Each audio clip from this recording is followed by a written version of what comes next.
Well,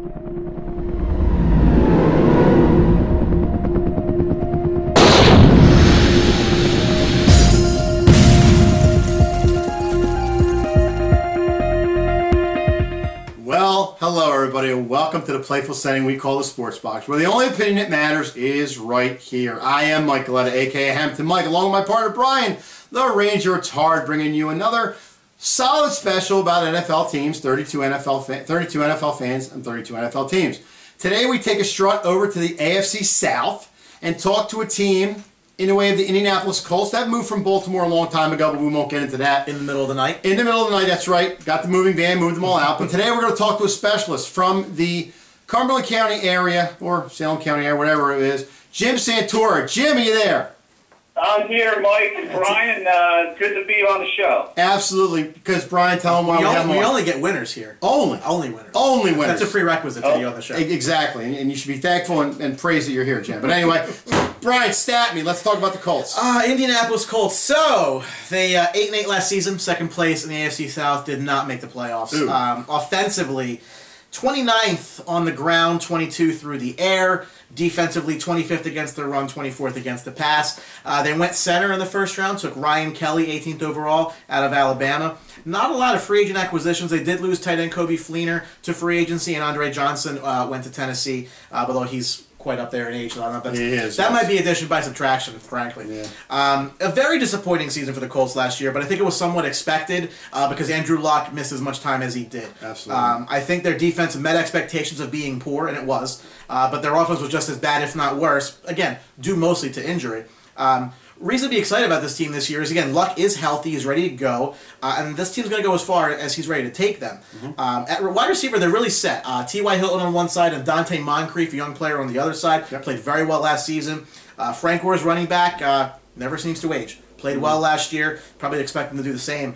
But they didn't really do a lot in the offseason to address, again, a very below-average defense. If I remember right, T.Y. Hilton missed a little bit of time last year. A little bit, but they were there. I mean, Matt Hasselbeck did yeoman's work, an admirable job at his age. For being 75, yeah, really did a nice job. So, Jim, you know, it feels like, I mean, the Colts have been the class of the AFC South for many, many years, going back to Peyton Manning days. But it feels like the rest of the division really improved this offseason, whether it's free agency in Houston, drafting in Tennessee, or really drafting in Jacksonville. So how's your confidence going into this season now that you have your boy back under center?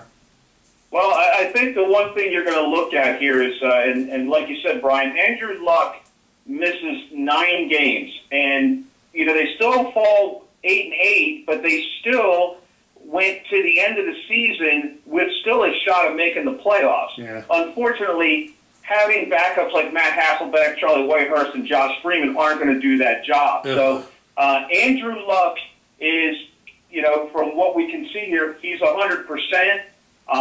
You know, obviously he's got this big contract, so he's got a tall order to fill. But I think he is one guy that absolutely has confidence in his game and what his abilities are to be the leader of this team and keep the Colts at the top of the AFC South. The one big thing I see here is, you know, the Colts did kind of focus on the offensive line because aside from the Luck injury, one of the other problems they had was the offensive line. That also, Frank Gore had a season 967 yards last year. You know, not an awful season, but only 3.7 yards a carry. I think, you know, the addition of Ryan Kelly, who was their first-round draft pick from Notre Dame, is going to be huge. And also, some other things I'm checking out here just recently. Denzel Good has kind of been slotted in as a right tackle. Apparently, he was a third-round pick or something like that a few years ago. And they're really kind of getting high on him. So it looks like a couple additions on there on the offensive line could be what the Colts need to improve this year moving forward. Well, it's kind of like Peyton said, have some protection problems, right? Yeah, exactly. That's the famous line. Now, Jim, you talk about the running position. Yeah, Frank Gore came in and didn't do that good of a job. I mean, he did an okay job for a running back of his caliber. But like you said, it's going to be more pressure, I think, on Kelly to get some of the stuff done. Do you think there's a little bit of fear with Frank Gore getting older and the style that he is, with the Colts that they're going to have to put more pressure on Kelly to carry the ball? Well, I think what you're going to look at with Frank Gore is that he's one of these guys. He's definitely he's a power back. And definitely age has always been. That's always a big fear about something with running backs. That the older they get, they just don't have what they used to have. But sure. I think this year with an improved offensive line and Luck there for a whole season, because I think there's that dynamic. You've got to also remember Luck under center also has the ability to run, even though even though he only played in 7 games last year, he averaged 6 yards on the ground, which gives that other factor, because you don't really know what the Colts are going to do when you have Luck. That not only is he a above average passer, but he also has the ability to run. So now defenses are going to be on their toes, and I think when they're kind of guessing, is it going to be a pass or a run, it's going to benefit Gore's game moving forward when teams are looking for a pass, and next thing you know, they're handing it off to Gore, and he's going down the field. So I think it's going to be a benefit to him. Plus, you have the advantage of T.Y. Hilton, who could stretch the field out for you. Sure. It is a loss with Kobe Fleener, though. I mean, and T.Y. Hilton is obviously, he's always he's been a solid player here now for Indianapolis for years. And another name we got that's going to step up, Dante Moncrief, 64 receptions last year. And now that Andre Johnson is not here, Kobe Fleener, he went to New Orleans. So Dante Moncrief is going to be asked to kind of step it up. And another guy that's going to be asked to step it up as well is the Colts. When they lost Fleener, they re-signed Dwayne Allen to a contract. Last year, only 16 receptions, but the year before, he had 8 touchdown passes. Yeah. So they're actually looking at Dwayne Allen to be that guy that he was 2 seasons ago and be that threat as a tight end. Yeah. I mean, so Joey, the case can be made that their offensive woes last year were directly correlated to Luck not being there. I don't think you need to be a rocket scientist to figure that one out. So given that, you can kind of, shove that aside and say, hey, our guy was hurt, the offense will be fine. Are you surprised that they haven't really been addressing the defense that much in the draft, at least not early on? To take a center, it's a position of need and we get that, but as bad as that defense has been really for a couple of years, are you surprised that they haven't really been looking to shore that up a little bit to make Luck's job easier and not having to throw for insane amounts of yards in games, because the defense has been a sieve, frankly? Well, I'll be the first one to admit that the Colts defense has been bad for a long time, including the Tony Dungy years. Yeah. Even with the teams that he ended up, the Super Bowl team. Even the defense wasn't great when Dungy was there. I think the Colts defense is what it is. You got some guys that can definitely. They're definitely players. They're going to play hard. And they're going to do what they can. DeQuell Jackson's back. He was the leading tackler last year. Mike Adams at the safety position. Vontae Davis at the corner. You still have Mathis and Trent Cole at outside linebacker. So there's going to be the way it's been so far addressed in the training camp. It looks like they're going to be rolling in and out a lot of linebackers this year. So there's going to be a lot of competition, I think, amongst these linebackers, and who's going to step up and really be the guys out there that are going to set the tone on this defense. I think they're going to be okay. I don't think they're. Sure, there's been worse Colts defenses. Yes, there has. We're really going to have to see what happens during the season and where these guys are going to go. The only thing you got to hope doesn't happen is that the Colts are bad enough for them to turn into almost like a New Orleans offense where they have to outscore the defense's mistakes all the time. And that's, like you said, Jim, that's what it's been almost consistently for the Colts a couple years now. They've really had to light it up on offense because they've been trailing in some games, and they've really had to take some big leads to get back into games. Yeah, and Mike, you're 100% on that. Even going back to the Peyton Manning years, you didn't have to worry about having a great defense when you had Peyton Manning just marching down the field, and doing whatever he wants. And And Luck has the ability to do the same thing, and we've actually seen it over the years. Last year, that didn't happen. He struggled with injuries, and it showed in his numbers during the year, especially with the interception numbers he had during that 7 games that he did play. But I think now with a healthy Luck in the offense should be much improved. That we might see that kind of offense again, kind of take it over and marching down the field, which will help the defense greatly. But hopefully the defense will be a defense that's going to turn around and step things up this year, because I think that's going to be important for this team if they plan to win the division. And you know, again, Houston is always going to be there, and then of course we're talking about Jacksonville, much improved, and I would say they're the sleeper in the division. Mm-hmm. I see them coming up and kind of giving the Colts some problems too. So these are kind of teams that they're going to have to try to watch out. And the defense is going to be on top of them, because especially Jacksonville, because their offense is going to be pretty exciting this year. I mean, now that Andre Johnson has moved on to greener pastures, I mean, I think that he didn't really ever become what the Colts thought they were getting in him. But again, you know, Father Time will do that. Philip Dorsett was a first-round pick a year ago.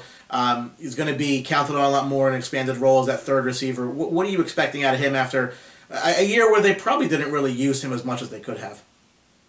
Yeah, I think you're going to see that. And of course, a couple of days ago, there was the Colts actually had released their depth chart.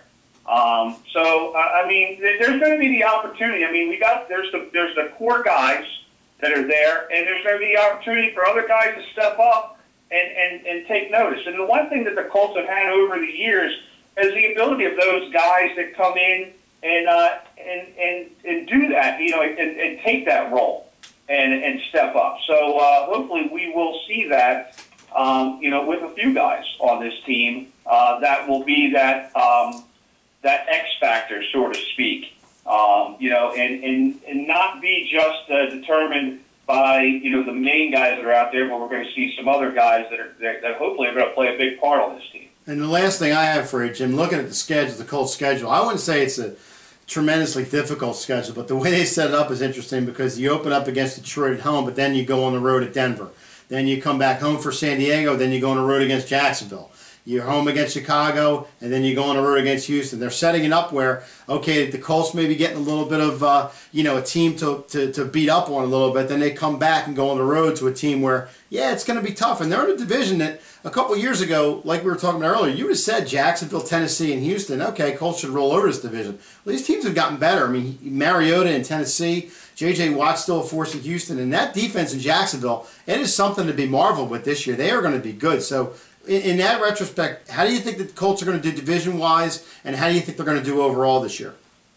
Well, I mean, and you really look at it, and there's a lot of different things. And I mean, believe me, if we had time to sit there and analyze each and every one of these teams and go through, you know, I would really expect that. I think that this division is going to be really competitive. Mm-hmm. I think even Tennessee is going to be improved. I don't know if they're going to be as good as the other 3 teams, but I think they're going to be also a team that could give these other teams trouble. I think if the Colts get out of the gate at the beginning and can bump off a few of these teams, you know, Detroit, Denver, San Diego right off the gate, then they get that first division matchup against Jacksonville. And if they can take care of business there and start off, you know, 4-0 or 3-1, I think they got the momentum to go and possibly win 10 games. And 10 games might be enough to win this division. If it gets a little bit hairier and, you know, 9 wins or, you know, kind of where they're at last year, you know, then I see a Houston or a Jacksonville. You know, Houston's not going to sneak up on anybody. They know Houston. They know that you know, for years it's been the Colts and Houston kind of being the battle, and the Colts usually end up on top of that. But I see Jacksonville as kind of this other team that's going to be knocking down the door, and they're going to try and take out Houston in Indianapolis. So I see 10 wins for the Colts and to win that division, but I think it really depends on what they do. Definitely those first 4 games. Of course, week 6, they got Houston, and then week 7 they got Tennessee. So in those first 7 games, especially with 3 division opponents they got, if they start off like 5-2 or 6-1, I think that carries some momentum, especially going into week 8 and 9 when they get Kansas City and Green Bay. But if they get off to like a 3-3 or 4-3 start in those 6 or 7 games, it could be a tough road as they move forward, especially if the other teams get off to a good start. And what's interesting too is that if you look at the second half of their schedule, the Colts at least have never struck me as an overwhelming team in cold weather, and they don't really have a lot of cold weather games. I mean, the Vikings play indoors now. Oakland's not really that cold. I mean, probably their last real cold weather game is at the Jets, and it's not really that bad. So that's probably in their favor. Pittsburgh the week before that, and it might not be too bad in Pittsburgh around Thanksgiving there. So actually, that's a home game, Jim. I think they get that one. Okay, that's a home game. Yes, which is good for them. You are correct. Yes. Probably go all the way back to Green Bay. Their schedule is actually favorable after their bye week. It's a lot of home cooking at the end of the year. So. Yeah, but they do got 4 games at home after the bye week. That helps, and and playing in places that aren't going to be real cold is probably going to be to their benefit, especially playing in some dome stadiums. Yeah, like you said. It's going to be an interesting time here for Indianapolis. And really the thing is, the offense has got to be firing on all cylinders. Defense has got to step up. And they can't have the injuries. If Luck gets hurt, I think that's going to be trouble for them because they really don't have anybody behind Luck at this point. Hasselbeck's not there anymore, and they don't have Freeman and those guys. So I think they're going to be in trouble if Luck goes down. But hopefully that doesn't happen, and he'll be in every game this year. And taking the team to victory as much as he can with his arm. And we know quarterback's important, but if you think about it, I mean, they're probably one of the 5 teams in the league that can afford a quarterback injury the least, because there's not that much around him with referring to Luck.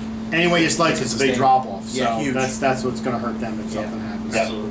All right, well, that's all the time we have for the Colts. We want to thank Jukebox Jim Santora for popping on the Sports Box talking Colts with us. Jim, thank you very much. We appreciate it.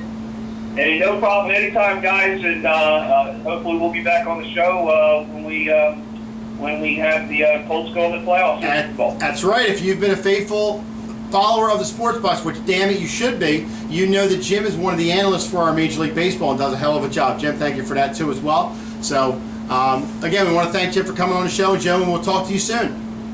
All right. Thanks, guys. Have a good night. You got it. Hey, and thank you for watching the Sports Box, because the only opinion that matters. Right here. Remember, I thought you forgot where you. No, I never forget this place. This place is like home to me. Oh, it is like home to me. So remember, it better be. We got some good NFL teams coming. Keep an eye out. See you. Don't forget to subscribe.